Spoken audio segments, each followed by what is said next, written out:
Hello friends, आज हम अपना एटॉमिक स्ट्रक्चर का प्रोबेबली लास्ट लेक्चर लेके आए हैं। आज हम एटॉमिक स्ट्रक्चर को कंप्लीट कर लेंगे। तो लास्ट लेक्चर में हमने क्वांटम मैकेनिक्स को पढ़ा, क्वांटम मैकेनिक्स के जो बेसिक रूल्स थे उनको पढ़ा, क्वांटम नंबर्स को पढ़ लिया। अब क्वांटम नंबर को पढ़ लिया तो क्वांटम नंबर पढ़ने के बाद क्या है कि जो इलेक्ट्रॉन एग्जिस्ट करते हैं कोई भी एलिमेंट उसके अंदर, तो वो किसी ना किसी स्पेस में होंगे, किस ऑर्बिटल में, किस सब सेल में, किस सेल में। तो इन सब को एक्सप्लेन करने के लिए फिर कुछ जो साइंटिस्ट है उन्होंने अपने बेसिक रूल्स दिए, उसके बेस के ऊपर उनकी इलेक्ट्रॉन की फिलिंग करते हैं। तो इलेक्ट्रॉन फिलिंग करने से पहले हम एक दो कर्व पढ़ते हैं, probability distribution curve, electron nucleus से कितनी डिस्टेंस के ऊपर कहां तक मिलेगा, ये सब हम पढ़ते हैं प्रोबेबिलिटी डिस्ट्रीब्यूशन कर्व से। प्रोबेबिलिटी डिस्ट्रीब्यूशन कर्व से प्रोबेबिलिटी डिस्ट्रीब्यूशन कर्व में क्या था, जैसे ये न्यूक्लियस है तो न्यूक्लियस से बोर मॉडल के अकॉर्डिंग तो क्या था कि एक फिक्स पोजीशन बताई गई थी जहां पे इलेक्ट्रॉन एग्जिस्ट करता है। लेकिन क्वांटम मैकेनिक्स ने एक्सप्लेन किया कि इलेक्ट्रॉन एक फिक्स पोजीशन पे ना हो, कि एक प्रोबेबिलिटी होती है कि इस डिस्टेंस में मिलने की उसकी प्रोबेबिलिटी है। तो मान लिया स्फीयर है कोई, इस स्फीयर पे उसके मिलने की प्रोबेबिलिटी है, तो हमने कोई डिस्टेंस चूज कर ली, स्मॉल डी आर, ये डी आर है और ये कंप्लीट है, ये आर है, ठीक है। तो यहां से हम एक के ये वाली सोचिए आर, अंदर वाली आर और ये प्लस डी आर। तो इस स्फीयर की वॉल्यूम निकालते हैं। तो स्फीयर की वॉल्यूम का फॉर्मूला क्या होता है, स्फीयर की वॉल्यूम कैसे होती है, स्फीयर की होती है 4/3 पाई आर क्यूब। तो अंदर स्फीयर है, इसकी वॉल्यूम होगी 4/3 पाई आर क्यूब। और जो बाहर वाला स्फीयर है, आउटर स्फीयर, उसकी वॉल्यूम कितनी होगी, उसकी वॉल्यूम हो जाएगी 4/3 पाई आर प्लस डी आर, इसका होल क्यूब। तो हमें इस पोर्शन जितना भी जो डी आर वाला डिस्टेंस है, इस पोर्शन की वॉल्यूम निकालनी है। इस वॉल्यूम में कितने इलेक्ट्रॉन एग्जिस्ट करते हैं, तो उस वॉल्यूम में निकालने के लिए इस वॉल्यूम में जितनी प्रोबेबिलिटी डिस्ट्रीब्यूशन उसकी इलेक्ट्रॉन मिलने की पॉसिबिलिटी है, उसमें से कंप्लीट में से अंदर वाला ही निकाल दें तो इसमें नहीं मिल जाएगी, हमें प्रोबेबिलिटी डेंसिटी मिल जाएगी। तो आउटर स्फीयर की वॉल्यूम में इसके होल क्यूब के फॉर्मूला को एक्सपेंड करते हैं। तो 4/3 पाई, ये फॉर्मूला है R1 + A + B, इसका होल क्यूब आप मैथ्स में पढ़ लिया है।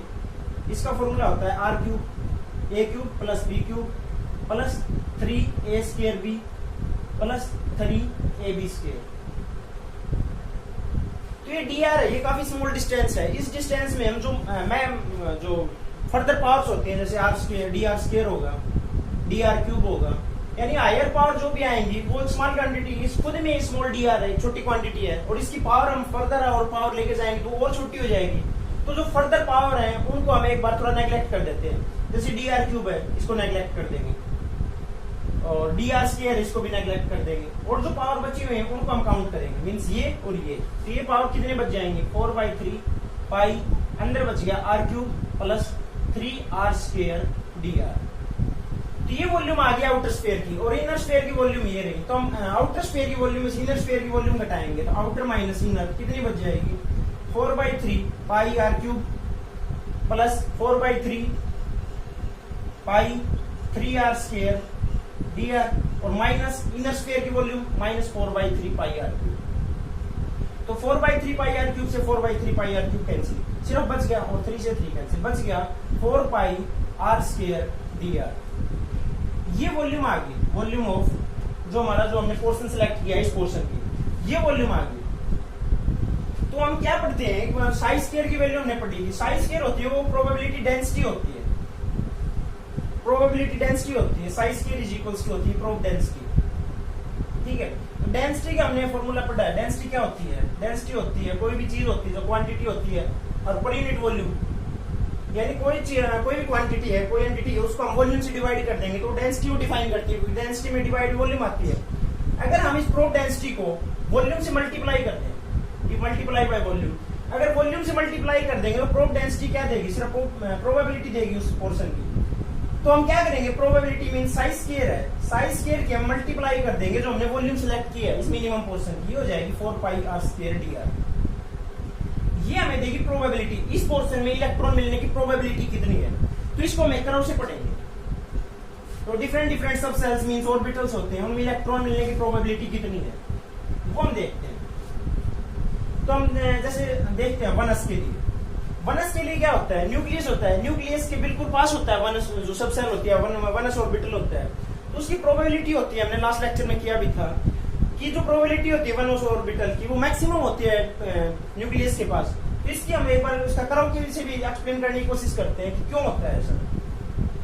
तो ये देखते हैं, यहाँ पे हम कर्व एक्सप्लेन करते हैं 4πr² into dr into size square, और इसकी हम देखते हैं रेडियस के साथ जो r है इसके साथ एक कर्व देखते हैं।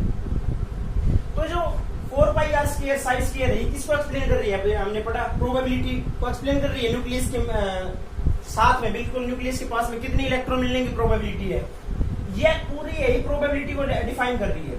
तो जो न्यूक्लियस के बिल्कुल पास है वो कितनी प्रोबेबिलिटी मिल रही है, मैक्सिमम प्रोबेबिलिटी होती है। तो एक बार हम देख कर्व डिफाइन एक्सप्लेन करते हैं। ये वाला एक तो ये और दूसरा ये जो कर्व है ये इसकी वॉल्यूम का कर्व है और ये है साइज स्क्वायर का कर्व। साइज स्क्वायर तो ये प्रोबेबिलिटी है, यानी मींस रेडियस बिल्कुल मिनिमम थी, रेडियस मींस ओरिजिन के ऊपर थी, तो इसकी प्रोबेबिलिटी देखो मैक्सिमम थी। यानी ये एक्सप्लेन कर रहा है मैक्सिमम न्यूक्लियस के पास जितनी भी डेंसिटी है वो सारी इसकी कंसंट्रेटेड है, न्यूक्लियस के पास में है। जो हम डिस्टेंस को ज्यादा करते जा रहे हैं तो देखो साइज स्क्वायर की वैल्यू जो है size square into 4πr² dr, इसकी वैल्यू क्या होती जा रही है, कम होती जा रही है। और जो रेडियस है जो वॉल्यूम है 4πr² इंटू dr, ये वाली डिस्टेंस के साथ किसके ऊपर डिपेंड करेगी, ये तो सिर्फ रेडियस के ऊपर डिपेंड कर रही है। तो जो जो डिस्टेंस बढ़ेगी तो ये वाली क्या करेगी, रेज करेगी। तो यानी जो प्रोबेबिलिटी डेंसिटी थी एक तो और एक जो इसकी जो वॉल्यूम थी, इन दोनों के कर्व इसका इंक्रीज कर रहा है और इसका डिक्रीज कर रहा है जो हम रेडियस को बढ़ा रहे हैं। तो एक पॉइंट के ऊपर आके क्या कर रहे हैं, कट कर रहे हैं। इस पॉइंट के ऊपर मैक्सिमम प्रोब मिलेगी, max probability of finding electron.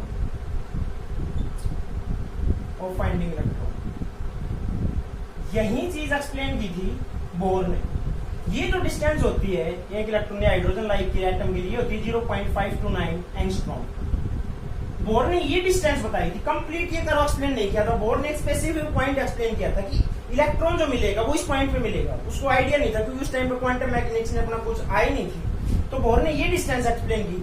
तो ये डिस्टेंस क्वांटम मैकेनिक्स ने बताई कि इस पॉइंट के ऊपर मैक्सिमम इलेक्ट्रॉन मिलने की प्रोबेबिलिटी होती है। ना इलेक्ट्रॉन यहाँ नहीं है, इलेक्ट्रॉन पीछे भी है, इलेक्ट्रॉन आगे भी मिलेंगे डिस्टेंस के साथ, लेकिन यहाँ पे जो इलेक्ट्रॉन मिलने की प्रोबेबिलिटी मैक्सिमम है।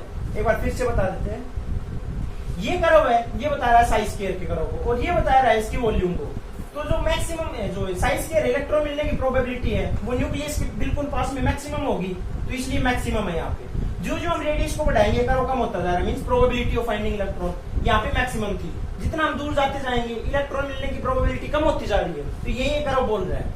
लेकिन जब उसकी वॉल्यूम भी तो इसके साथ साथ जब रेडियस बढ़ाएंगे तो वॉल्यूम बढ़ेगी, तो एक फैक्टर कम हो रहा है दूसरा बढ़ रहा है। इन दोनों की मल्टीप्लाई को चेक करते हैं, ये वाला फैक्टर कम हो रहा है और ये वाला फैक्टर इंक्रीज कर रहा है। एक कम हो रहा है एक इंक्रीज कर रहा है, तो कुछ ना कुछ एक एक्स्ट्रा पॉइंट आएगा जब ये मैक्स वैल्यू देंगे। जैसे x इंटू वाई है, इसकी वैल्यू हम 1 रखें, इसकी 2 रखें, इसकी वैल्यू को हम बढ़ा दें, इसकी वैल्यू को हम 1.5 कर दें, मींस इसको हम एक को बढ़ा रहे हैं एक को कम कर रहे हैं, तो एक ऐसा पॉइंट आएगा जब इसकी वैल्यू मैक्सिमम हो जाएगी, तो वो ये पॉइंट है। ठीक है, तो ये बोर ने एक्सप्लेन किया था एक स्पेसिफिक पॉइंट के बारे में। तो प्रोबेबिलिटी डेंसिटी के बारे में ये इतना जानना काफी है कि ये कर्व जो एक्सप्लेन करता है size square into 4πr² dr into size square, ये प्रोबेबिलिटी बता रहा है इलेक्ट्रॉन मिलने की। न्यूक्लियस से हम कितने डिस्टेंस के ऊपर जाते जाएंगे तो इलेक्ट्रॉन मिलने की प्रोबेबिलिटी क्यों कम हो रही है, कम इसलिए हो रही है क्योंकि इसकी जो वॉल्यूम जो प्रोबेबिलिटी है वो तो कम होती जा रही है और वॉल्यूम इंक्रीज कर रही है। तो एक फैक्टर कम होगा एक ज्यादा बढ़ेगा, तो एक मैक्सिमम पॉइंट तक इंक्रीज कर सकते हैं, उसके बाद वो डिक्रीज करना स्टार्ट कर देंगे। तो यहाँ से हम देखेंगे तो ये वाला कर्व मैक्सिमम आ चुका है, इसके बाद जो इसकी डेंसिटी है ये तो काफी नीचे आ गई प्रोबेबिलिटी और वॉल्यूम ज्यादा ऊपर जा रही है, तो ये नीचे ही आएगी, इससे मैक्सिमम उससे ऊपर नहीं मिलेगी हमें कोई भी प्रोबेबिलिटी। तो ये था प्रोबेबिलिटी डेंसिटी कर्व कोई भी इलेक्ट्रॉन ढूंढने के लिए हम। तो इस कर्व से हम 1s की 2s की 3s की डिफरेंट जो ऑर्बिटल्स हैं सब सेल्स हैं उनके बारे में एक्सप्लेन कर सकते हैं। तो ये तो एक टॉपिक हमारा लास्ट लेक्चर में बच गया था। आज हम मेन लेक्चर करेंगे, उसमें करेंगे इलेक्ट्रॉन फिलिंग कैसे करते हैं। तो इलेक्ट्रॉन के बारे में कंप्लीट इन्फॉर्मेशन क्वांटम मैकेनिक्स ने दे दी, वो कहां पर मिलेंगे, उनकी शेप कैसी है, शेप बताई क्वांटम मैकेनिक्स, साइज बताई क्वांटम मैकेनिक्स के पहले क्वांटम नंबर ने, प्रिंसिपल क्वांटम नंबर ने, उसकी साइज कितनी है, फिर उसकी शेप कैसी है वो बताई अज़ाइमुथल क्वांटम नंबर ने। उसके बाद उसकी ओरिएंटेशन कैसी है, वो ऑर्बिटल किस ओरिएंटेशन में, +1 में है, -1 में, ये बताई अज़ाइमुथल क्वांटम नंबर में। तो ये सारी चीज एक्सप्लेन होगी। तो इसके बाद जो मेजर काम बच रहा था वो ये था कि इलेक्ट्रॉन उन ऑर्बिटल्स में है कितना, किस ऑर्बिटल की एनर्जी कम है। जैसे ये मेन सब सेल थी, ये न्यूक्लियस और इसके around is different different cells है, इसके अंदर सब सेल्स है। इन सब सेल्स की एनर्जी किसकी कम है, किसकी ज्यादा है, इसमें कितने इलेक्ट्रॉन होंगे, उससे नेक्स्ट जो सब सेल है और ऑर्बिटल है उसमें कितने इलेक्ट्रॉन होंगे, इन सब को एक्सप्लेन करने के लिए डिफरेंट डिफरेंट साइंटिस्ट ने अपने प्रिंसिपल्स दिए। तो पॉलीज एक्सपेरिमेंटल प्रिंसिपल तो हम लास्ट लेक्चर में कर लिया था कि मैक्सिमम 2 इलेक्ट्रॉन एक ऑर्बिटल में एग्जिस्ट कर सकते हैं, हमने उसको एक्सप्लेन भी किया था और बताया था 2 से ज्यादा नहीं हो सकते, उनकी सेम स्पिन नहीं हो सकती, क्योंकि पॉली ने बोल दिया था कि कोई भी 2 ऐसे इलेक्ट्रॉन एग्जिस्ट नहीं करेंगे किसी भी एलिमेंट में जिनका set of 4 quantum number same होगा। तो उसके बाद जो नेक्स्ट प्रिंसिपल आया था इलेक्ट्रॉन फिलिंग के केस में, वो आया था आउबाउ प्रिंसिपल। आउबाउ प्रिंसिपल क्या बोलता है, एक बार आउबाउ बोलते हैं। ये आउबाउ था प्रिंसिपल आया था, ये कोई साइंटिस्ट का नाम नहीं है, ये एक वर्ड है, कोई लैंग्वेज का, जर्मन का होगा, ग्रीक का, किसी का शायद जर्मनी में। आउबाउ प्रिंसिपल का होता है ऑर्डर, इस ऑर्डर में हम इलेक्ट्रॉन की फिलिंग करते हैं। ये आउबाउ का कोई जर्मन वर्ड है, उसका मतलब होता है ऑर्डर, किस ऑर्डर में हम उसकी फिलिंग करते हैं, किस ऑर्डर में उसकी फिलिंग करते हैं, ये उसको एक्सप्लेन करता है प्रिंसिपल, जो आउबाउ प्रिंसिपल होता है। आउबाउ प्रिंसिपल ऑर्डर कैसे बताता है, आउबाउ प्रिंसिपल बताता है सबसे पहले हम इलेक्ट्रॉन उस ऑर्बिटल में भरेंगे जिसकी एनर्जी सबसे कम होगी, फिर हम उससे नेक्स्ट ऑर्बिटल भरेंगे जिसकी एनर्जी उससे बिल्कुल नेक्स्ट उससे थोड़ी ज्यादा होगी, फिर इस इंक्रीजिंग ऑर्डर में जाते जाएंगे, जैसे ये है 1s 2s 2p 3s 3p 3d। Similarly in जो ऑर्बिटल्स हैं इनकी फिलिंग हम इस वे में करेंगे जिसकी एनर्जी सबसे कम होगी, तो 1s की एनर्जी सबसे कम होती है, फिर ये ऑर्डर होता है, ये फिर ये इस ऑर्डर में इंक्रीज करते जा रहे हैं। तो सबसे पहले जो इलेक्ट्रॉन आएगा वो 1s में आएगा, फिर 2s में आएगा, फिर 2p में आएगा। इसको समझने के लिए, इसको मतलब याद करने के लिए हम एक डायग्राम बना सकते हैं जो आउबाउ ने बताया था। 1s ऐसे ऑर्डर लिख सकते हैं, 2s 3s 3p 4s 5s 6s, यहां तक हमने लिख लिया। फिर हम यहां से 1s के नेक्स्ट 1p खाली छोड़ देंगे, एक्सप्लेन करते हैं इसको क्यों छोड़ दिया। फिर यहां से करेंगे 2p 3p 4p 5p और 6p। फिर यहाँ पे 2p के सामने 2d को खाली छोड़ देंगे, 3d से स्टार्ट करेंगे, 4d 5d 6d, और यहाँ से 3d के सामने 3f और यहाँ से 4f से स्टार्ट करेंगे, 4f 5f 6f, ये ऑर्डर है। तो यहाँ पे 1p को खाली क्यों छोड़ दिया, तो लास्ट लेक्चर में हमने किया था जब इलेक्ट्रॉन को फिल करते हैं तो जो कोई भी है जैसे n l x ये लिखते हैं, तो ये होता है, ये बताता है 3s है, जैसे 3s में जो 3 क्या बताता है, मेन सेल के बारे में बताता है, यानी प्रिंसिपल क्वांटम नंबर। S क्या बताता है, अजाइमुथल क्वांटम नंबर। L के बारे में बताता है। तो L की वैल्यू कितनी होती है, लास्ट लेक्चर में पढ़ा था, 0 to n-1 ही होगी। अगर हम 1p ऑर्बिटल को बढ़ाने की कोशिश करें तो 1p ऑर्बिटल के एक्चुअल में एग्जिस्ट करेगा, देखते हैं। p के लिए L की वैल्यू लास्ट लेक्चर में की थी, L इज इक्वल्स टू होता है 1p के लिए।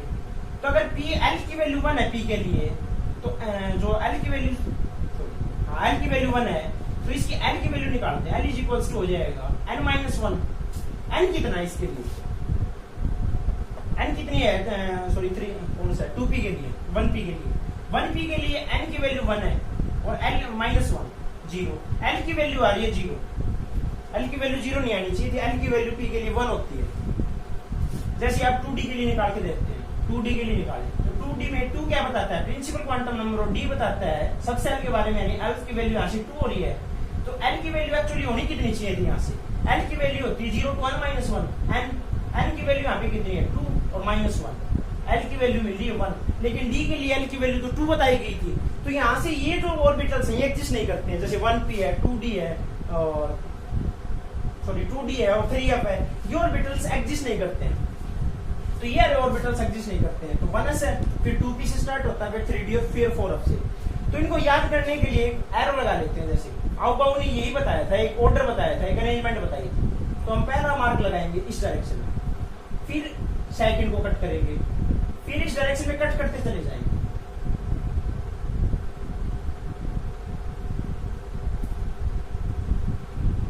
ये ऑर्डर आ गया। इस ऑर्डर में अरेंजमेंट करेंगे, टेल की तरफ से हम एड की तरफ चलेंगे। तो पहली टेल कहां से स्टार्ट हो रही है, यहां से, और ये खत्म हो गया यहाँ की, यानी पहली टेल में क्या मिला, सिर्फ हमें 1s। फिर सेकंड टेल को पकड़ेंगे और नीचे की तरफ आएंगे, मिला 2s। फिर टेल पकड़ेंगे, मिला क्या, सबसे पहले मिला 2p, 2p से फिर आगे क्या मिला 3s, फिर यहां से 3p 4s, फिर टेल 3d 4p 5s, ये मिलेंगे। तो जो सबसे पहले आ रहा है उसकी एनर्जी होती है मिनिमम, सबसे पहला इलेक्ट्रॉन उसी में आएगा, तो मीन सबसे पहले एनर्जी सबसे कम इसकी, फिर ये ऐसे ऑर्डर जाते जा रहे हैं। तो यह अब ने बताया कि मिनिमम एनर्जी इस ऑर्डर में होगी, तो मिनिमम एनर्जी इस ऑर्डर में होगी। तो एक और रूल दिया उन्होंने, इलेक्ट्रॉन फिलिंग के लिए रूल होता है, जो मेन रूल होता है वो यूज करेंगे हम n+l, जिसके लिए n+l की वैल्यू मिनिमम होगी, n+l have minimum value will have minimum energy, जिसके लिए n+l की वैल्यू मिनिमम होगी उसके लिए n+l की वैल्यू मिनिमम होगी, उसकी एनर्जी भी मिनिमम होगी। जैसे ये है 3s है और 3p है, इनमें चेक करते हैं 3s और 3p में एनर्जी किसकी कम होगी।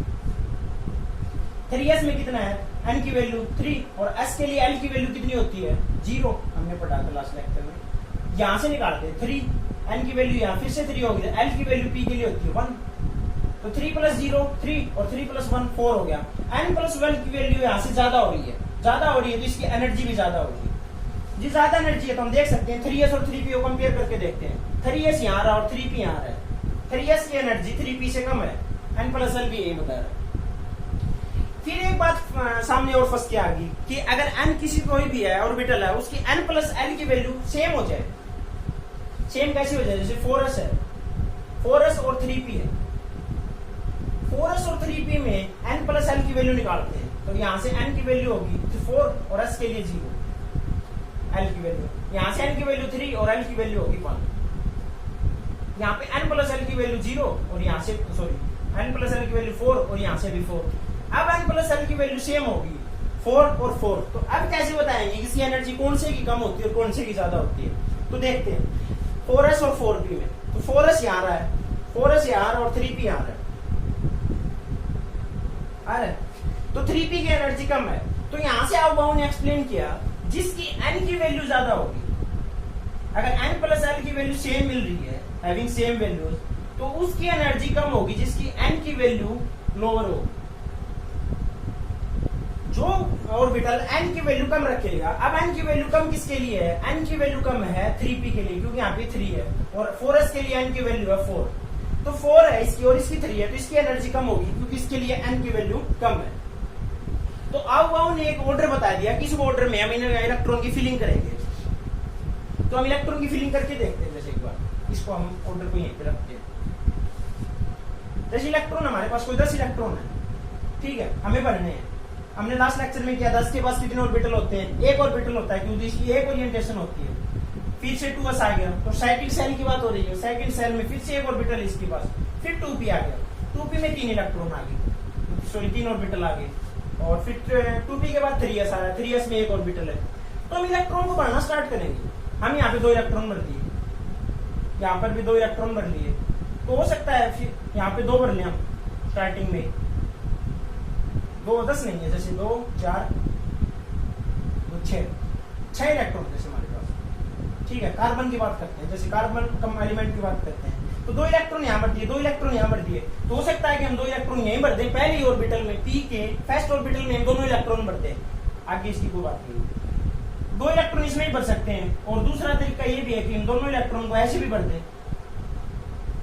तो कौन सा तरीका सही है, अब यहाँ तो आओ ने कुछ नहीं बताया इसके बारे में, तो इसको एक्सप्लेन करने के लिए आओ ने कितना बता दिया था और आओ उतना बता के निकल लिया अपना, लेकिन वो मेजर जो प्रॉब्लम थी वो छोड़ दी उन्होंने कि अब इलेक्ट्रॉन को हम भरे कैसे, अगर इतने इलेक्ट्रॉन और इस इलेक्ट्रॉन को इस तरीके से भरना पड़ जाए, तो यहाँ 2 इलेक्ट्रॉन एक ऑर्बिटल में भरेंगे, अलग अलग ऑर्बिटल में भरेंगे।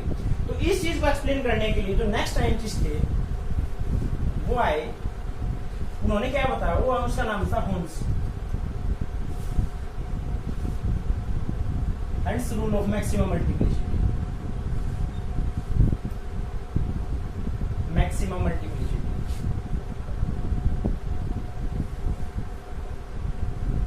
ये जो पूरा प्रिंसिपल था ये अपने नाम से ही एक्सप्लेन कर रहे हैं। हैंस तो साइंटिस्ट का नाम, इन्होंने रूल दिया था मैक्सिमम यानी मैक्स और मल्टीप्लिसिटी हो सकती है, मतलब उसको हम इस तरीके से अरेंज करें कि उसकी मैक्सिमम वैल्यू मिले। जैसे हमारे पास तीन चीज है, इनको हम ऐसे भी अरेंज कर सकते हैं, एक ऑर्बिटल में इनको, तीन ऑर्बिटल में, और फिर इसमें एक। यहाँ पे मैक्सिमम नहीं मिल रही है, एक ही ऑर्बिटल में दो आगे, लेकिन मैक्सिमम अटेन करने के लिए हमें क्या करना पड़ेगा, इन तीनों को अलग अलग रखना पड़ेगा। ठीक है, ये आ गई मैक्सिमम मल्टीप्लिसिटी ये आ गई। लेकिन अब ओम्स रूल के सामने एक और दिक्कत आई, इसकी बजाय हम ऐसे रखने की बजाय हम इसको ऐसे भी तो रख सकते थे। एक को ऊपर रखा प्लस हाफ स्पिन में, एक सेकंड को माइनस हाफ स्पिन, और इसको पहले ऐसे भी तो रख सकते थे। ओम्स रूल ने इसको दूर करने के लिए बोला कि मैक्सिमम मल्टीप्लिसिटी तभी तो मिलेगी जैसे इसकी प्लस हाफ वैल्यू है, इसकी प्लस हाफ वैल्यू है, और इसकी भी प्लस हाफ वैल्यू है। तो मैक्सिमम मल्टीप्लिसिटी कब मिलेगी, जब हम इनको सेम स्पिन में रखेंगे, या तो अपवर्ड स्पिन में या डाउनवर्ड स्पिन में। इसको हम या तो ऐसे रखें या फिर ऐसे रखें, प्लस हाफ, क्योंकि इनको जोड़ते चले जाएंगे, प्लस हाफ और प्लस हाफ 1 और 1 प्लस हाफ, ये हो गया 3/2। या तो ये दे देगा प्लस की 3/2, या ये ऐसे दे देगा माइनस हाफ और माइनस हाफ, ये हो जाएगी -3/2। यहाँ पे मैक्सिमम मिल सकती है, 3/2 से वैल्यू इसकी ज्यादा मिलेगी नहीं। यहां से हम करके देखते हैं, जैसे एक बार इसकी वैल्यू कितनी है, प्लस हाफ, यहां से इसकी वैल्यू कितनी है, माइनस हाफ, और इसकी वैल्यू फिर से प्लस हाफ। ये माइनस हाफ कैंसिल, वैल्यू कितनी मिली, मल्टीप्लिसिटी कितनी मिल रही है, प्लस हाफ, सिर्फ प्लस हाफ, यानी कम है यहाँ वैल्यू। इस तरीके से अरेंज करके देखा, तो यहाँ से मल्टीप्लिसिटी चेक करते हैं, इसकी मल्टीप्लिसिटी कितनी चेक करेंगे एक बार, प्लस हाफ, और इस जो डाउनवर्ड स्पिन में है इसकी हो जाएगी माइनस हाफ, और फिर से इसकी प्लस हाफ, यानी दोनों फिर से कैंसिल, यहाँ से फिर से कम वैल्यू मिल रही है 3/2। तो हुन्स ने बताया कि इलेक्ट्रॉन की उस तरीके से फिलिंग करेंगे जब उनकी मल्टीप्लिसिटी मैक्सिमम मिलेगी। तो मैक्सिमम मिलने के लिए हम इलेक्ट्रॉन को सबसे पहले इस तरीके से बढ़ते चले जाएंगे कि उनकी मल्टीप्लिसिटी मैक्सिमम हो जाए, यानी हाफ हाफ हाफ। फिर या तो आप वर्ड स्पिन में बढ़ सकते हैं, इसको डाउनवर्ड स्पिन में, ये जरूरी नहीं है, बुक्स में लिखा है ऐसे ही होता है कि प्लस हाफ स्पिन में दिखाया होता है। हो सकता है कि इलेक्ट्रॉन को पहले डाउनवर्ड स्पिन में भर ले, क्योंकि इलेक्ट्रॉन ये तो है नहीं कि अपनी किसी के कहने से घूम रहा है ऑर्बिटल में, इलेक्ट्रॉन अपनी मर्जी से घूम रहा है। तो हो सकता है कि वो डाउनवर्ड स्पिन में भी हो जाए, वो अपवर्ड स्पिन में हो जाए। ये माइनस है, ये मैथमेटिकल वाला माइनस नहीं है, ये प्लस, ये मैथमेटिकल प्लस नहीं है। ये बता रहा है उसकी स्पिन को, इलेक्ट्रॉन किस डायरेक्शन में रोटेट कर रहा है। जैसे हम खड़े हैं, हमारा सर ऊपर की तरफ और पैर नीचे है, तो हम बोल सकते हैं कि हमारी जो स्पिन है वो प्लस है। हो सकता है कि हम नीचे की तरफ सर कर ले, ऊपर की तरफ पैर, तो माइनस हाफ हो जाएगी, वो माइनस, वो मैथमेटिकल वाला माइनस नहीं है। ये बता रहा है हमारी स्पिन को। तो ये भी मैक्सिमम और ये भी मैक्सिमम है, ये नहीं कि -3/2 हो गया तो ये मिनिमम हो गया। ये भी मैक्सिमम स्पिन और ये भी मैक्सिमम स्पिन है, ये दोनों ही अरेंजमेंट सही है। या तो इस डायरेक्शन इस तरीके से बढ़ सकते हैं इलेक्ट्रॉन को, इस तरीके से ही बढ़ सकते हैं। तो आउबॉव प्रिंसिपल और Hund's rule of maximum multiplicity से हमें ये पता चल गया था कि इलेक्ट्रॉन को बढ़ने का आउबॉव प्रिंसिपल ने बता दिया उनका ऑर्डर किस तरीके से होगा, और फिर ओम्स रूल ने बता दिया कि हम इलेक्ट्रॉन को पहले ऐसे भरेंगे उसकी मैक्सिमम मल्टीप्लिसिटी मिले। तो मैक्सिमम मल्टीप्लिसिटी मिलने के लिए सीधी सी बात थी, जब तक हम इलेक्ट्रॉन की एक एक फिलिंग नहीं कर देंगे, सिंगल फिल नहीं करेंगे और सेम उसकी स्पिन नहीं होगी, तब तक मैक्सिमम मिलने का कोई चांस ही नहीं है। हम इसकी स्पिन को चेंज करेंगे तो इसकी मल्टीप्लिसिटी क्या होने लग जाएगी, कम हो जाएगी। तो मैक्सिमम मल्टीप्लिसिटी लेने के लिए हम क्या करना पड़ेगा, इसको पहले सिंगल भरना पड़ेगा और उनकी सेम स्पिन रखनी पड़ेगी। तो Hund's rule of maximum multiplicity और जो आउबॉव प्रिंसिपल था, इनके बेस के ऊपर इलेक्ट्रॉन की फिलिंग स्टार्ट की। और लास्ट एक और जो मेन प्रिंसिपल था वो हमने लास्ट लेक्चर में पढ़ ही लिया था, कोलिज एक्सक्लूजन प्रिंसिपल।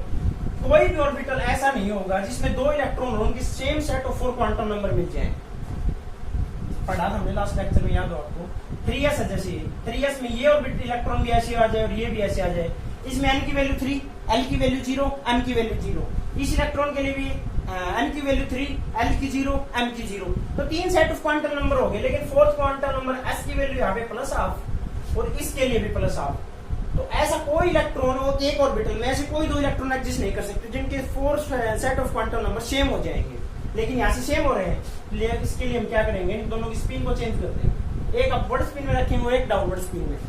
तो यहाँ से एक बात कंफर्म होगी कोलिज एक्सक्लूजन प्रिंसिपल से, एक ऑर्बिटल में मैक्सिमम 2 इलेक्ट्रॉन आएंगे और दोनों इलेक्ट्रॉन की स्पिन होगी वो एक दूसरे के अपोजिट होगी। अगर एक इलेक्ट्रॉन प्लस हाफ स्पिन का है तो दूसरा इलेक्ट्रॉन आएगा वो माइनस हाफ स्पिन का आएगा।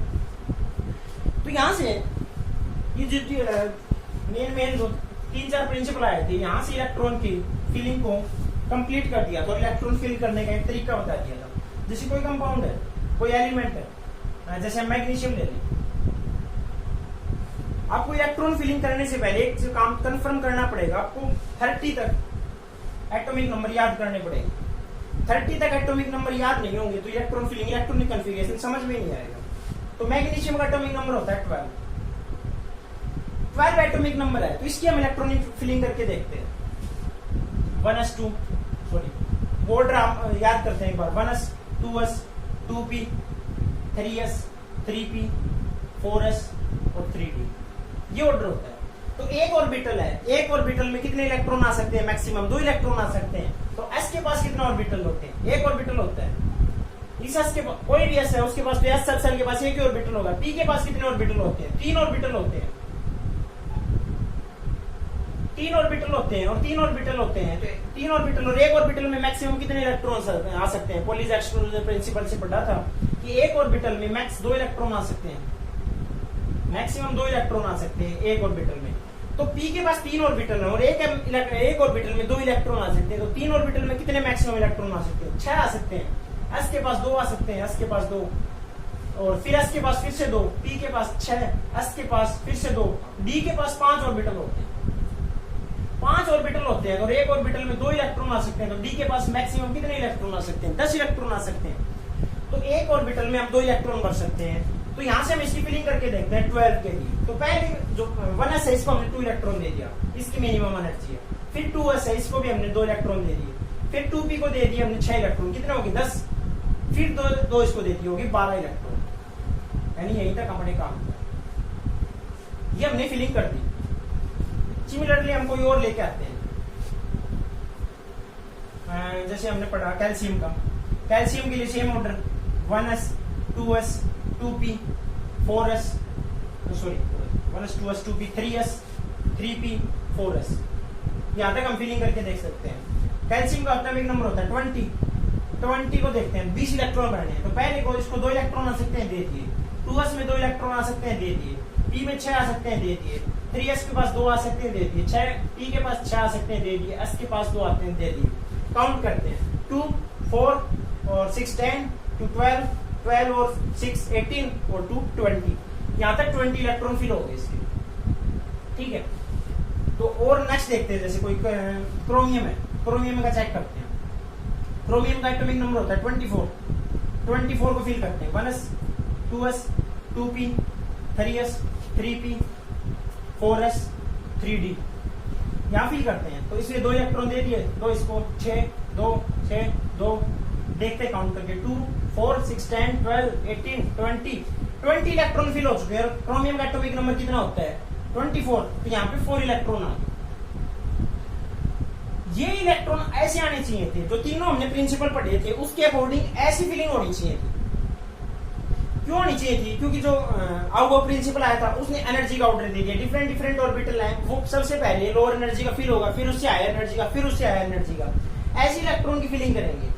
लेकिन यहाँ पे जो इसका एक्चुअल ऑर्डर देखा गया, क्योंकि एक चीज सोचो, जो कोई इलेक्ट्रॉन है, वो इलेक्ट्रॉन जो उसमें जब अपना ऑर्बिटल में रोटेट कर रहा है, रिवॉल्व कर रहा होता है, या कितनी डिस्टेंस के ऊपर है, कौन से ऑर्बिटल में, वो आउबाउ से तो पूछ के वहां पे होगा नहीं, वो अपनी मर्जी से होता है। वो अपनी स्टेबिलिटी को चाहेगा, तो अपनी स्टेबिलिटी को चाहेगा। तो जब इसका स्टेबिलिटी देखी गई, इसकी एनर्जी देखी गई, इस अरेंजमेंट की एनर्जी, जैसे हम फॉर एग्जाम्पल के लिए देख रहे हैं, इसकी एनर्जी मिली हमें 10 जूल। इस अरेंजमेंट को देखा गया तो इसमें से 10 जूल एनर्जी रिलीज हुई। लेकिन जब इस अरेंजमेंट को चेंज किया गया, यहाँ से ये ऐसे रखी गई 4s1 3d5, तो इसमें से बहुत ज्यादा एनर्जी रिलीज हुई। पहले वाला सेम और लास्ट में जो चेंज किया गया तो यहाँ से अबाउट जैसे 50 जूल एनर्जी रिलीज हुई। तो जिस अरेंजमेंट में से या जिस रिएक्शन में से, रिएक्शन का एग्जांपल देखते हैं, किसी भी रिएक्शन में से जितनी ज्यादा एनर्जी निकलेगी तो उतनी ही ज्यादा फिजिबल रिएक्शन होगी, मतलब उतनी ही ज्यादा नेचर को सपोर्टिंग होगी। तो यहाँ से 50 जूल एनर्जी निकल रही है, मीन्स यहाँ पे ये वाली कॉन्फ़िगरेशन ये स्टेबल थी, ये स्टेबल नहीं है यहाँ पे। तो यहाँ से ये बोला गया कि ये ड्रॉबैक आ गया, ये एक्सेप्शन है। एक्सेप्शन नहीं होते हैं, एक्सेप्शन अपनी मर्जी से होते हैं। हम अपने तरीके से चीजों को अरेंज करते हैं, मतलब एक ऑर्डर से तैयार करते हैं। जब वो ऑर्डर सही चल रहा होता है तो सही है, लेकिन जब उसमें कुछ दिक्कत आ जाती है तो हम बोलते हैं एक्सेप्शन है। एक्सेप्शन नहीं होती, एक्सपेरिमेंटल डाटा होते हैं। एक्सपेरिमेंटल डाटा को हम अगर ऑर्डर में तैयार करें तो मैच नहीं कर पाते हैं, लेकिन मैच करवाने के लिए इजीली स्टडी करने के लिए हम चीजों को अरेंज करते हैं, और उस अरेंजमेंट में कोई कुछ गड़बड़ हो जाती है थोड़ी बहुत, तो हम उसको एक्सेप्शन बोल के निकल देते हैं। लेकिन एक्चुअल में एक्सपेरिमेंटल डाटा होते हैं, ये ना तो आओ से पूछ के होते हैं, ना वुड से पूछ के होते हैं, ना पॉली से। ये एक्चुअल में अपनी स्टेबिलिटी के लिए कोई भी एलिमेंट, उसके अंदर जितने भी इलेक्ट्रॉन है, वो एलिमेंट की स्टेबिलिटी के लिए मैक्सिमम एनर्जी को रिलीज करने की कोशिश करते हैं, मीन लोअर एनर्जी स्टेट में जाने की कोशिश करते हैं। तो यहाँ से लोअर एनर्जी स्टेट तभी मिल रही थी एलिमेंट को जब ये इस वाली कॉन्फ़िगरेशन में एडजस्ट करता था। तो ये एक्सेप्शन नहीं है, इसकी एक्चुअल में होती है, एक्सपेरिमेंटल डाटा था, और इसकी जब ये कॉन्फ़िगरेशन मिली तो इसमें स्टेबिलिटी ज्यादा थी। तो ये आपको कुछ 5-7 एलिमेंट ऐसे हैं जो आपको याद ही करने पड़ेंगे, उसके बाद कोई सोल्यूशन नहीं है। जैसे और देखें हम कॉपर का, देखें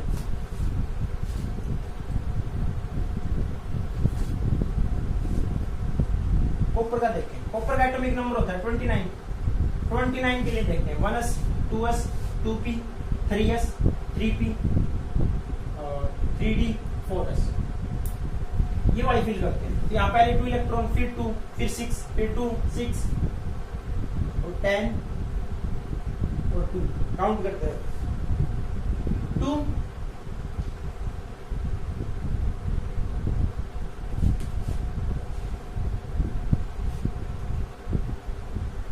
पे 4s और फिर 3d आता है, इसका एनर्जी ऑर्डर।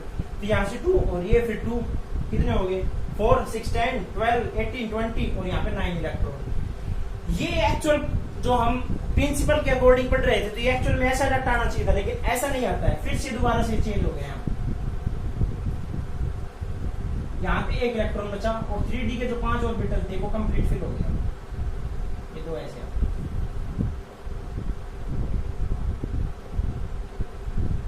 यानी मीन्स हो गया 4s1 3d 10, 1 इलेक्ट्रॉन जंप करके नेक्स्ट ऑर्बिटल में चला गया। तो ये आपको जो इलेक्ट्रॉनिक कॉन्फ़िगरेशन है, ये एटलीस्ट 30 तक तो एक बार रिवाइज करके देखनी पड़ेगी, तो तभी आपको ये याद भी हो जाएंगे जब आप इनको लिख के देखेंगे।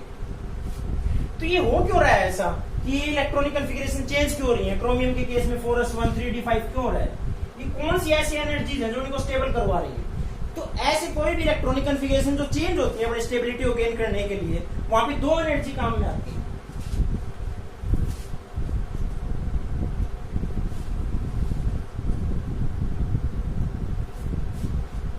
पहली होती है सिमेट्रिकल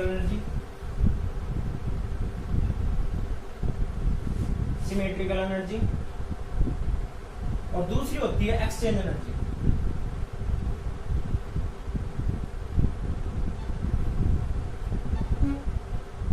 जो सिमेट्रिकल एनर्जी होती है, ये एक नेचुरल एनर्जी होती है, नेचर में एग्जिस्ट करती है। हम अपनी कॉमन लाइफ से भी इसको समझ सकते हैं कि जब भी कोई चीज में सिमेट्री होगी तो वो स्टेबिलिटी के टुवर्ड्स मूव करेगी। Means symmetry means leads to stability.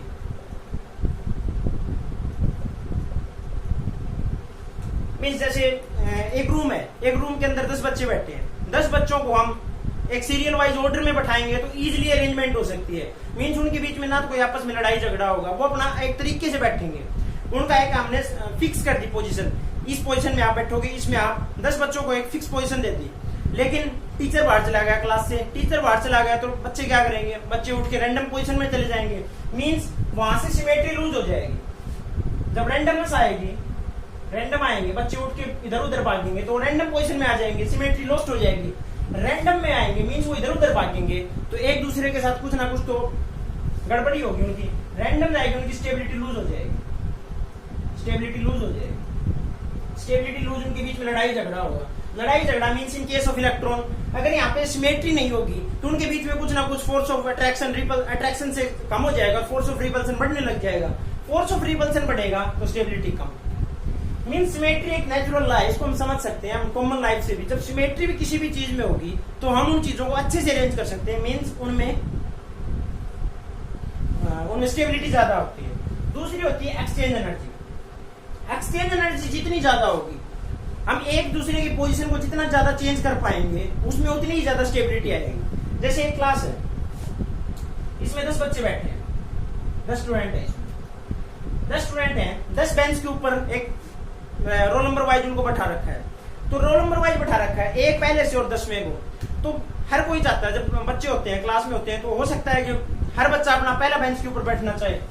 ये 10 बच्चे हैं ये क्लास में, कितने 10 है काउंट कर लेते हैं।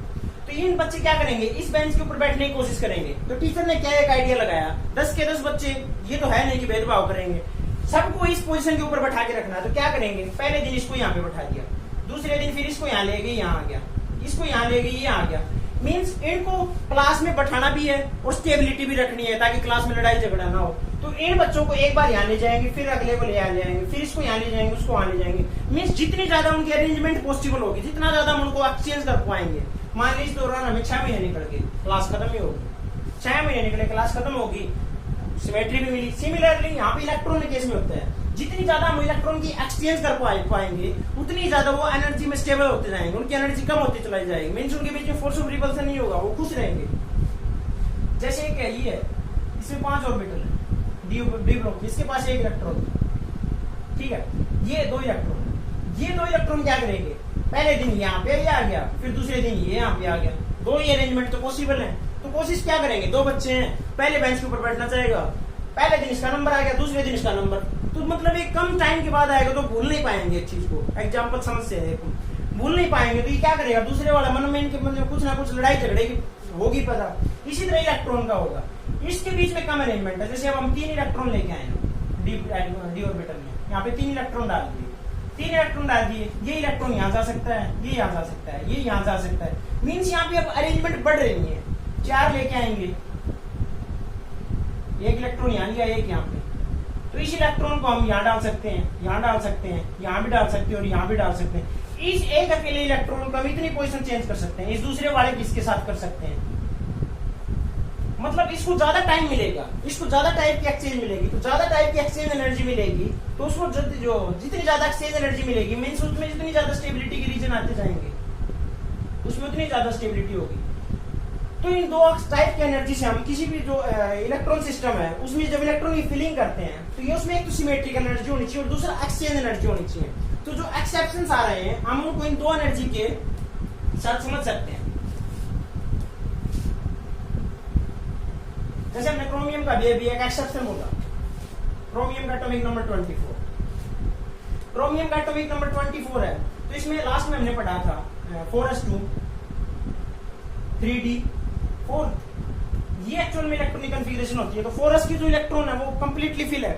3d में कितने इलेक्ट्रॉन है, d में 5 ऑर्बिटल होते हैं, तो यहाँ पे 4 इलेक्ट्रॉन है, 4 इलेक्ट्रॉन है। तो 4 इलेक्ट्रॉन में इनकी एक्सचेंज एनर्जी को चेक करते हैं। एक्सचेंज एनर्जी, ये यहाँ जा सकता है, ये यहाँ भी जा सकता है और यहाँ भी जा सकता है। यानी पहला इलेक्ट्रॉन है उसमें कितनी एक्सचेंज एनर्जी आएंगी, 3 एक्सचेंज एनर्जी आएगी। इसके पास कितनी आ सकती है, यहाँ जा सकता है, यहाँ जा सकता है। इसके पास कितनी आई, 2 एक्सचेंज एनर्जी आई। ये कहाँ जा सकता है, सिर्फ यहाँ जा सकता है, तो इसके पास कितनी आई, 1 एक्सचेंज एनर्जी आई। और तो कोई ऑप्शन ही नहीं है, ये वाला एक्सचेंज कर नहीं सकता कहीं पे। तो कितनी हुई टोटल, 3, तो 5 और 1 6 एक्सचेंज एनर्जी पॉसिबल हुई जब ये वाला केस पढ़ रहे थे। लेकिन अब इसको हमने चेंज कर दिया, एक 4s की इलेक्ट्रॉन को उठा के हम 3d में लेंगे, तो ये होगी 5। जब यहाँ पे 5 इलेक्ट्रॉन हो गए,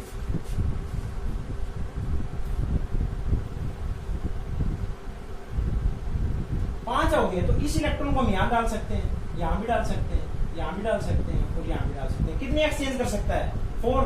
पहला इलेक्ट्रॉन 4 एक्सचेंज एनर्जी कर सकता है। ये वाला कहां करेगा, 1 2, इसके साथ एक्सचेंज कर सकता है। तो इसके पास टोटल कितनी एक्सचेंज एनर्जी पॉसिबल है, 3। और ये वाला हो गया, फिर ये वाला कितनी कर सकता है, 1 और 2। ये कितनी कर सकता है, 2 एक्सचेंज एनर्जी पॉसिबल है यहाँ पे। और ये वाला क्या कर सकता है, इसके साथ अकेले के साथ कर सकता है, तो 1 एक्सचेंज एनर्जी यहाँ से पॉसिबल। तो टोटल कितनी होगी, 4 3 7 2 9 और 1 10 एक्सचेंज एनर्जीज आर पॉसिबल। यहाँ पे 10 है और यहाँ पे 6 थी जब इसको पढ़ रहे थे। मीन्स यहाँ पे एक्सचेंज एनर्जी ज्यादा बढ़ गई इससे। तो एक्सचेंज एनर्जी जितनी ज्यादा बढ़ेगी, तो हमने अभी भी पढ़ा एग्जाम्पल से, जितनी ज्यादा एक्सचेंज एनर्जी होगी उतनी ज्यादा स्टेबिलिटी होगी। मीन्स 4s2 3d4 है वो कम स्टेबल है, 4s1 3d5 के केस ज्यादा स्टेबल है क्योंकि यहाँ पे ज्यादा एक्सचेंज एनर्जी है।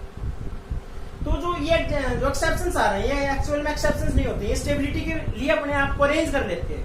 या उसमें एक्सचेंज एनर्जी हो सकती है, स्टेबिलिटी सिमेट्रिकल एनर्जी हो सकती है, इन सब के लिए ही इलेक्ट्रॉन अपने आप में एक्सचेंज करते हैं।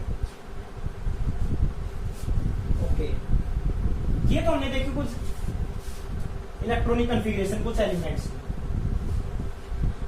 अब एक पढ़ते हैं, एक चीज देखी गई, जब बोर्स ने एक्सपेरिमेंट किया और हाइड्रोजन लाइक एटम,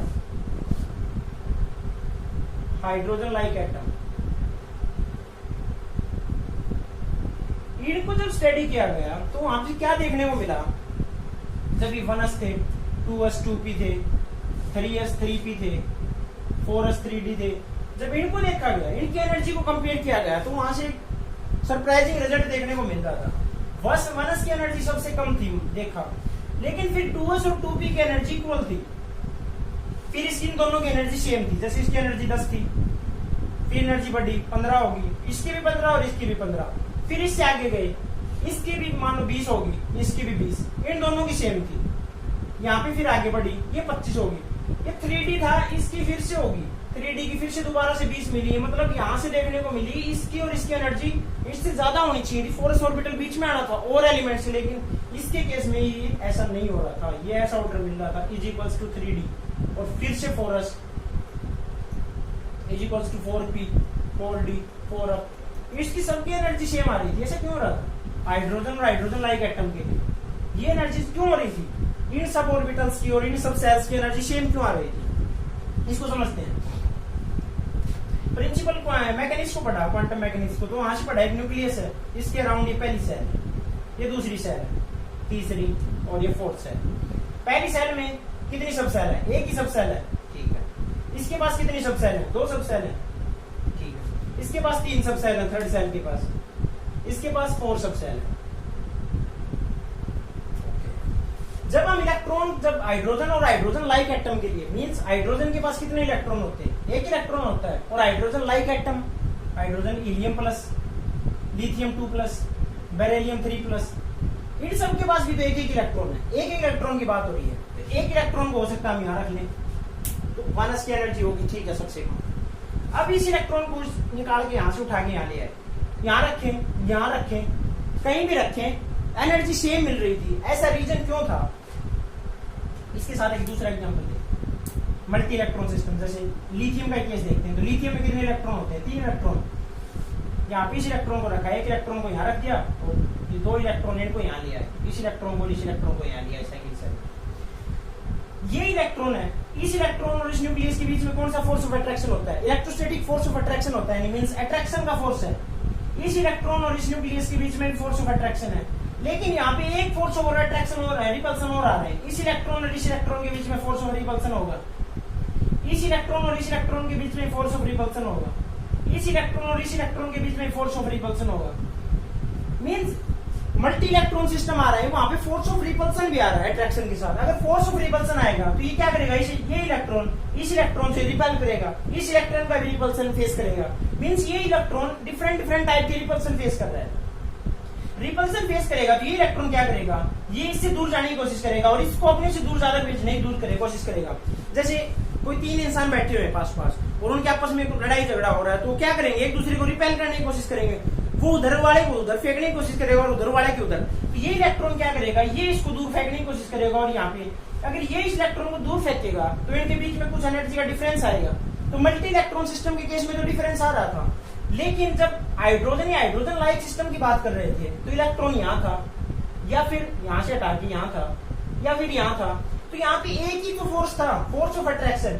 ये न्यूक्लियस और इस इलेक्ट्रॉन के बीच में एक ही फोर्स है, रिपल्सन तो है ही नहीं, क्योंकि एक ही तो इलेक्ट्रॉन है। तो रिपल्सन नहीं आएगा, तो ये इलेक्ट्रॉन इस सेल में रहे, क्योंकि ये जो एक सब सेल है और इस सब सेल एक सेल है, सेकंड n = 2 है, n = 2 में 2 सब सेल्स हैं। तो ये सब सेल्स क्या है? एक दूसरे के काफी नजदीक है, तो इनके बीच में ज्यादा एनर्जी का डिफरेंस नहीं होता है। तो इलेक्ट्रॉन यहाँ रहे या यहाँ रहे, सेम फोर्स होगा, almost same force of attraction मिलेगा, वो फेस करेगा। रिपल्सन तो है ही नहीं। अगर रिपल्सन होता तो इनके बीच में से जो सब सेल्स के बीच की एनर्जी है वो इंक्रीज कर जाती तो जो डिफरेंस आ रहा था वो थोड़ा बढ़ जाता, मतलब 3s और 3p की जो एनर्जी थी उनके बीच में रेज कर जाता है, क्योंकि 3s का इलेक्ट्रॉन 3p इलेक्ट्रॉन को रिपल्सन कर देता, तो उसको दूर भेजने की कोशिश करता, मींस उनके बीच में एनर्जी गैप थोड़ा बढ़ जाता।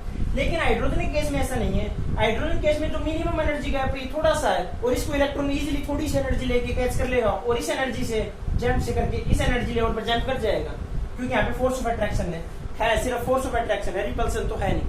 तो हाइड्रोजन के केस में, हाइड्रोजन लाइक एटम के केस में ये ऐसा कुछ अरे वो मिलता है, हमें ऑर्डर मिलता है फिलिंग का। तो एक चीज और है इसमें, देखते हैं, सोचना है इसके बारे में थोड़ा, क्यों ऐसा क्यों होता है। आपने पढ़ लिया होगा नहीं पढ़ा होगा, तो इस चैप्टर में हम थोड़ा उसका एक्सप्लेन कर देते हैं। बाकी का नेक्स्ट चैप्टर जो थर्ड है पीरियोडिक टेबल, उसमें हम पढ़ेंगे उसको। आयनाइजेशन होती है, आयनाइजेशन एनर्जी होती है।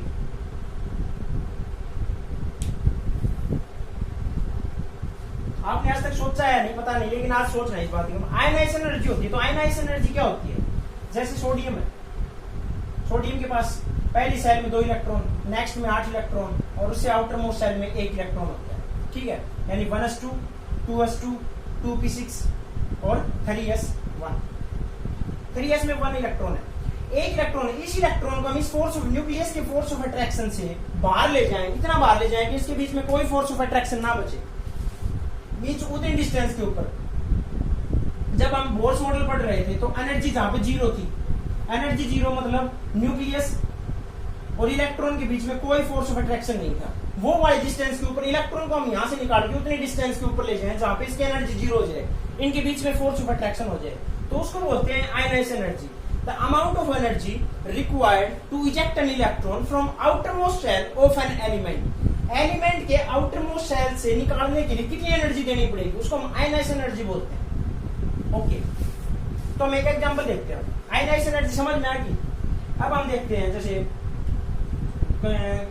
क्रोमियम का एग्जांपल ही देखते हैं, स्कैंडियम का देखते हैं। स्कैंडियम का एटॉमिक नंबर होता है 21। ठीक है, तो 21 है। इसकी इलेक्ट्रॉनिक कॉन्फ़िगरेशन करके देखते हैं। 1s2, 2s2, 2p6, 3s2, 3p6, 4s2 और 3d1। ओके, ये वाली कॉन्फ़िगरेशन हम देख रहे हैं यहां से। तो इस टाइम पे इसकी एनर्जी क्या हो रही है? इसकी एनर्जी कम है, ठीक है, और इसकी एनर्जी है ज्यादा। तो एक चीज सोचो, जिसकी एनर्जी ज्यादा है, मान लो ये न्यूक्लियस से ज्यादा डिस्टेंस के ऊपर है, ये वाला 3d वाला इलेक्ट्रॉन, ये वाला 3d वाला इलेक्ट्रॉन था, ये 4s वाला, इनके बीच में ज्यादा फोर्स ऑफ अट्रैक्शन था और इसके बीच में कम फोर्स ऑफ अट्रैक्शन था, क्योंकि ज्यादा डिस्टेंस के ऊपर थे। तो जब इलेक्ट्रॉन हम 3d में भर रहे हैं, ठीक है, जब इलेक्ट्रॉन हम 3d1 में भर रहे हैं, तो इलेक्ट्रॉन हम इसमें से क्यों नहीं निकालते हैं? जब आयनाइजेशन एनर्जी की बात करते हैं, तो जब आयनाइजेशन एनर्जी की बात करेंगे तो जैसे स्कैंडियम प्लस में बदलेगा, ये स्कैंडियम प्लस में बदलेगा, तो 1s2, 2s2, 2p6, 3s2, 3p6, 4s1 और ये हो जाएगा 3d0, सॉरी ये 3d1 रहेगा और ये 4s1 हो जाएगा। ये इलेक्ट्रॉन आउटर मोस्ट सेल से यहां से क्यों निकला है? 4s से क्यों निकला? जब एनर्जी तो इसकी तो 3d में थी, ये 3d की एनर्जी ज्यादा थी, इलेक्ट्रॉन यहां से निकलना चाहिए था, क्योंकि इलेक्ट्रॉन वहां से निकलेगा जहां निकलनी चाहिए था कि जिसकी एनर्जी ज्यादा है, लेकिन इलेक्ट्रॉन निकल रहा है 4s से। ये ऐसा क्यों हो रहा है? इसको हम थोड़ा एक्सप्लेन करते हैं। एक तो है इलेक्ट्रॉन फिलिंग और दूसरा आयनाइजेशन एनर्जी। ये दोनों डिफरेंट कंसेप्ट है। आउबाउ ने अपना रूल दिया था n+l के बेस के ऊपर, उन्होंने बताई थी इलेक्ट्रॉन की फीलिंग, और ये दूसरा कंसेप्ट है, ये है आयनाइजेशन एनर्जी का। ये दोनों डिफरेंट कंसेप्ट है। आयनाइजेशन एनर्जी बोलती है हम इलेक्ट्रॉन को उसके आउटर मोस्ट सेल से निकालेंगे। ये इसके आउटर मोस्ट सेल नहीं है, ये इसकी हायर एनर्जी की सेल, हायर एनर्जी की सब सेल है। ये था, जैसे यही देखते हैं, ये पहली सेल n=1, ये n=2 और ये होगी n=3। ठीक है, यहाँ पे n=2 में कितनी सब सेल है? 2, और यहाँ पे कितनी है? 3, और ये मान लो 4, n=4। और ये जो 3d वाली एनर्जी सब सेल है, मान लो ये 3d की सब सेल है, और इस 4s की, इस 3d सब सेल की एनर्जी 4s की सब सेल से ज्यादा है। लेकिन ये बात तो बताई थी आउबाउ ने, लेकिन आयनाइजेशन एनर्जी ये बात नहीं बोलती कि किस सब सेल की एनर्जी कितनी है। आप जो आयनाइजेशन एनर्जी का कंसेप्ट है, ये बात बोलता है कि हम इलेक्ट्रॉन को उसके आउटर मोस्ट सेल से ही निकालेंगे। Outermost shell means 4s। अगर इलेक्ट्रॉन फिलिंग की बात करेंगे तो यहां से एक चीज देखना, जब इलेक्ट्रॉन फिलिंग की बात करते हैं तो इलेक्ट्रॉन फिलिंग के टाइम पे हम बात करते हैं आउबाउ प्रिंसिपल की, और जब हम इलेक्ट्रॉन को निकालेंगे तो इलेक्ट्रॉन निकालने के लिए हम बात करते हैं आयनाइजेशन एनर्जी की। ये दोनों डिफरेंट कंसेप्ट हैं। तो इसको इलेक्ट्रॉन फिलिंग और इसको आउबाउ प्रिंसिपल को थोड़ा सा समझना जरूरी है, क्योंकि ये ऐसे समझ में नहीं आ रहा था, क्योंकि आयनाइज एनर्जी तो बोलती है कि इलेक्ट्रॉन को हम आउटर मोस्ट शेल से निकालते हैं, और आउगाव प्रिंसिपल ने बताया था कि जो हायर एनर्जी के होंगे वो उनकी फीडिंग पाथ में होगी। तो ये सब हमने इस चैप्टर में कंप्लीट कर लिया। इस चैप्टर में हमने इलेक्ट्रॉन स्टार्टिंग से देखा था कि इलेक्ट्रॉन की डिस्कवरी हुई, डाल्टन ने उनको फेल किया, फिर इलेक्ट्रॉन की, फिर प्रोटॉन की, न्यूट्रॉन की, फिर इलेक्ट्रॉन जो लाइट की नेचर को पढ़ा, वेव नेचर, ड्यूअल नेचर, फिर उसको जो सारे ड्रॉबैक आ रहे थे वो क्वांटम मैकेनिक्स ने कंप्लीट कर लिए। लास्ट में हम इलेक्ट्रॉनिक कॉन्फ़िगरेशन भी कर ली। तो इलेक्ट्रॉनिक कॉन्फ़िगरेशन करने के बाद इनकी स्टेबिलिटी का ऑर्डर, तो यहाँ से एक मेजर काम है, ये कोई करवाने जरूरी है नहीं, आप कर लोगे।